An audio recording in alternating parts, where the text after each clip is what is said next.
Hello students.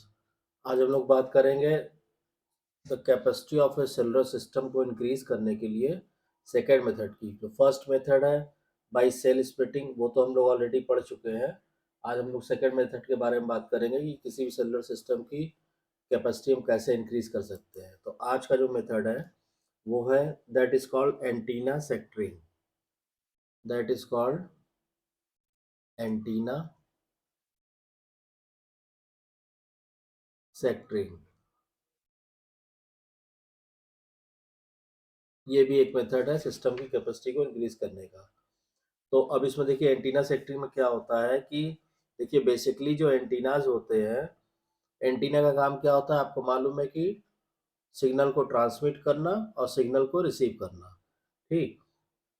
अब इसमें क्या होता है कि बेसिकली क्या होता है कि जो एंटीना होते हैं वो ओमनी डायरेक्शनल होते हैं, यानी चारों तरफ 360 डिग्री डायरेक्शन में से ये सिग्नल ट्रांसमिट कर सकते हैं और सिग्नल रिसीव कर सकते हैं। They are basically omnidirectional. अब इनको डायरेक्शनल बनाने के लिए directional antennas can increase the system capacity relative to that of omnidirectional antenna. ठीक है। तो ये ओमनी डायरेक्शनल मतलब चारों तरफ, सपोज कीजिए ये अगर से ये एंटीना लगा हुआ है, ठीक है। तो अब यहाँ से जो सिग्नल ट्रांसमिट हो रहा है वो चारों तरफ होता है, ठीक है, पूरा 360 डिग्री में। या रिसीव हो रहा है तो चारों तरफ से होता है। इसको अगर हम एक डायरेक्शन में कंसंट्रेट कर दें तो हम सिस्टम की कैपेसिटी को इंक्रीज करते हैं। तो उस तरह के एंटीना को जिनको हम एक डायरेक्शन में फोकस कर सकते हैं, that is called directional antenna. That is called directional antenna. इसमें क्या होता है कि मान लीजिए हम सिग्नल टू इंटरफेरेंस रेशियो लिखें, ठीक है, तो फिर हम आपको दिखाते हैं कि इससे फायदा क्या होता है। हमें मालूम है कि सिग्नल टू इंटरफेरेंस रेशियो ये हम लोग पढ़ चुके हैं। वर्स्ट केस के केस में क्या होता है, ये होता है आर की power minus K upon sigma I equal to 1 से लेकर और ये जाता है आपका n1 तक, ठीक है। और यहाँ हो जाएगा डी आई की पावर माइनस के। ये सिग्नल टू इंटरफेरेंस रेशियो होता है वर्स्ट केस के केस में। जहाँ पे जो n1 है, where the value of n1, यहाँ पे मेन इंपॉर्टेंट चीज ये है कि where the value of n1, ये जो हमने लिखा हुआ है, ठीक है, ये डिपेंड करता है, depends on the form of antennas use, depends on the form of antenna use. किस तरह का आप एंटीना यूज कर रहे हैं उस पर डिपेंड करता है, ठीक है। और अगर हम ये माने कि in the omnidirectional case n1 equal to 6, तो फॉर ओमनी डायरेक्शनल क्या होता है, फॉर ओमनी डायरेक्शनल एंटीना, ठीक है, n1 कितना होता है, n1 होता है 6। तो n1 6 होता है और ये हमने कहा कि से अज्यूम di क्या हो जाएगा, di इज इक्वल टू हो जाएगा d, और i इक्वल टू हो जाएगा आपका 1 2 3 से लेकर n1 तक। तो अगर हम एस अपॉन आई निकालें किसके लिए, ओमनी डायरेक्शनल के लिए, तो यहाँ हमने लिख दिया ओमनी, ठीक है। सिग्नल टू इंटरफेरेंस रेशियो अगर हम निकालेंगे तो ये हो जाएगा आपका 1/6 इंटू क्यू की पावर के। जहाँ पे क्यू क्या है आपको मालूम है कि क्यू क्या होता है, वेयर क्यू इज, ये सब आप पिछले लेक्चर्स में आप लोग पढ़ चुके हैं, डी अपॉन आर होता है, ठीक। तो in terms of capacity increase through sectorization, the omnidirectional case can be used as the benchmark. In terms of capacity increase through sectorization, अगर हमें कैपेसिटी इंक्रीज करनी है सेक्टरिंग करके, तो ओमनी डायरेक्शनल केस को एज ए बेंचमार्क हम use कर सकते हैं। अब इसमें देखिए हम क्या करते हैं, मान लीजिए हमने कहा कि हमने जो जिस सेल की हम बात कर रहे हैं, हेक्सागोनल सेल अगर हम लेंगे, ठीक है, तो हेक्सागोनल, आपको मालूम है कि हेक्सागोनल सेल कैसे होते हैं, कई बार हम लोग बना चुके हैं से, ये इस तरह का होगा, ठीक है, इधर बना दिया,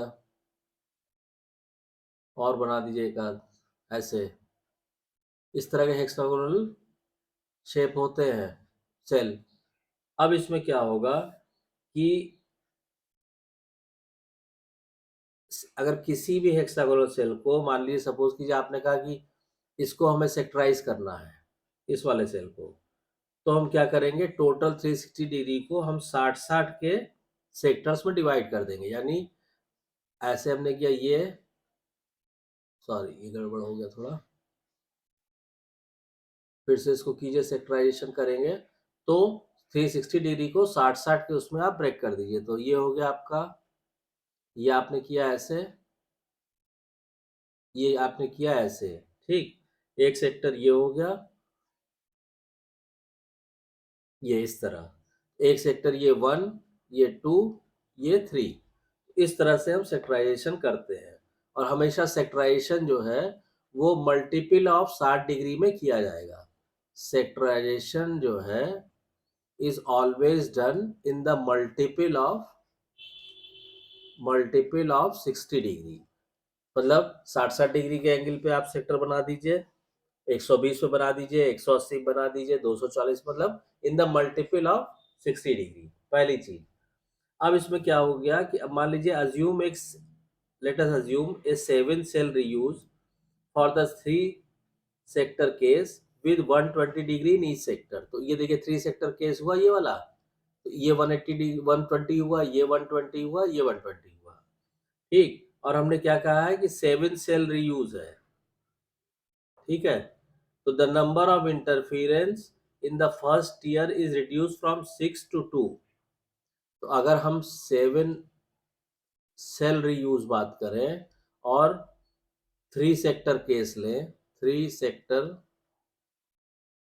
केस, तो क्या होगा कि the number of interferes in the first year is reduce from 6 to 2।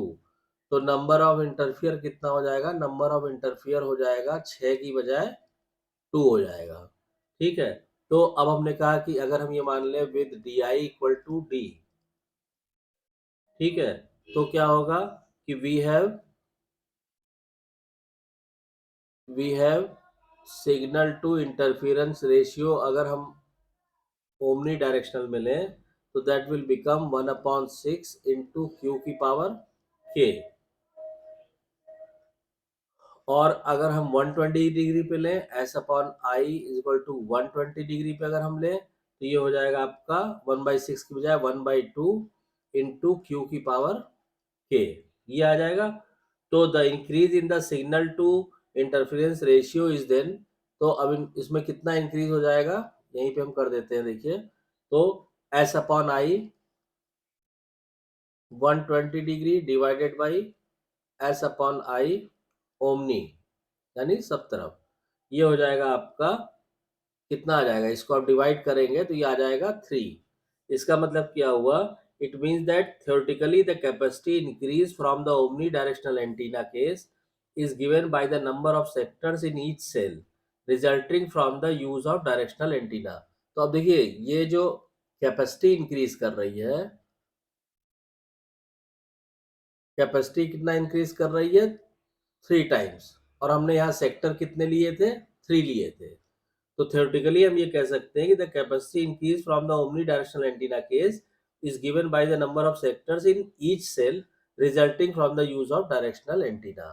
तो जितने हम सेक्टर्स बनाएंगे किसी सेल के अंदर, जब हम डायरेक्शनल एंटीना यूज करेंगे तो उतने ही टाइम कैपेसिटी इंक्रीज कर जाएगी। ये तो हुआ थ्योरेटिकल कॉन्सेप्ट इसका। लेकिन ठीक है, इसमें एक चीज ध्यान रखनी है कि it may be noted that within each cell mobiles में need to hand off from sector to sector. तो ये चीज आपको ध्यान रखनी पड़ेगी कि एक ही सेल के अंदर आपने अगर सेक्टरिंग की हुई है, से सपोज कीजिए ये सेल है, यहाँ पे हम लोगों ने सेक्टरिंग की हुई है, ये किया हमने ऐसे और ऐसे, सेक्टर 1, 2, 3। तो जब एक सेक्टर से दूसरे सेक्टर में मोबाइल मूव करेगा तो फिर क्या होगा कि हैंड ऑफ सिचुएशन होगी, मोबाइल्स में need to hand off from sector to sector.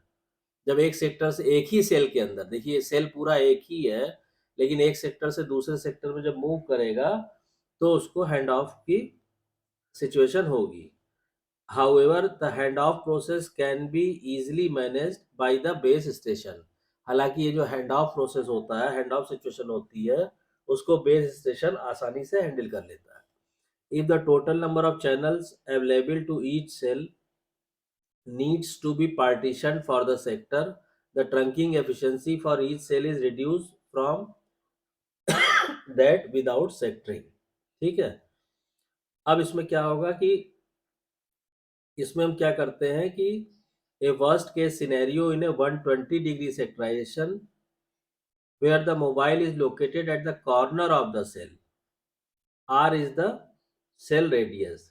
अब देखिए इसमें हम वर्स्ट केस बताते हैं 120 डिग्री सेक्टराइजेशन में कि जब मोबाइल जो है एकदम कॉर्नर पे हो सेल के, तो वो वर्स्ट केस सिचुएशन होती है। ठीक है। तो अब इसमें जैसे ये तो हमारा है 3 सेक्टर्स ऑफ 120 डिग्री ईच। ठीक। इसी के साथ मान लीजिए हम दूसरी वो करते हैं, मान लीजिए एक सेल हमने और बनाया ऐसे,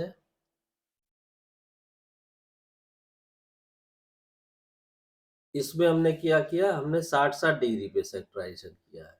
ठीक है। तो 60 डिग्री पे जब आप करेंगे तो ये हो गया एक सेक्टर, 2, 3, 4, 5 ऐसे। तो मान लीजिए हमने कहा 1, 2, 3, 4, 5, 6, ये हो गया आपका 6 सेक्टर्स ऑफ 60 डिग्री ईच। तो इसको आप लिख सकते हैं 6 सेक्टर्स ऑफ 60 डिग्री ईच। अब इसमें क्या होता है कि अगर हम ये मान लें कि if d is the distance between the adjacent co-channel cells, in the 3 sector case the mobile experience interference from one sector of each of the 2 interfering cells with the distance approximation shown and a path loss exponent of k is equal to 4।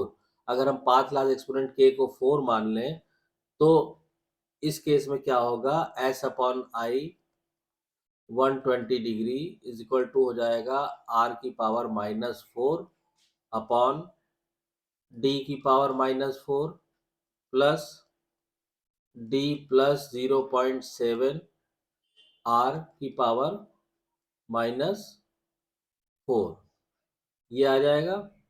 अब इसको जब आप calculate करेंगे तो आप इसको calculate करके इस तरह भी कर सकते हैं, क्योंकि d अपॉन R is equal to Q होता है। इसको आप लिख सकते हैं 1 अपॉन क्यू की पावर -4 प्लस क्यू प्लस 0.7 की पावर -4। ठीक है। यहाँ पे r क्या है, r is the distance between the adjacent co-channel cells. Adjacent co-channel cells के बीच में जो डिस्टेंस है दैट इज r। तो इस तरह से आप एंटीना सेक्टरिंग करके आप सिस्टम की कैपेसिटी को इंक्रीज कर सकते हैं। तो आई होप आपको ये क्लियर हो गया होगा। अगर कोई डाउट या कंफ्यूजन है तो प्लीज़ कमेंट लाइन में कमेंट करके पूछिए। और अगर वीडियो कंटेंट पसंद आ रहा है तो वीडियो को शेयर कीजिए, लाइक कीजिए, चैनल को सब्सक्राइब जरूर कीजिए। आपसे रिक्वेस्ट है कि प्लीज़ प्लीज़ प्लीज़ चैनल को सब्सक्राइब जरूर कीजिए और नोटिफिकेशन बेल को ऑन कर दीजिए ताकि नेक्स्ट वीडियो की इंफॉर्मेशन आपको टाइम से मिल सके। Thank you.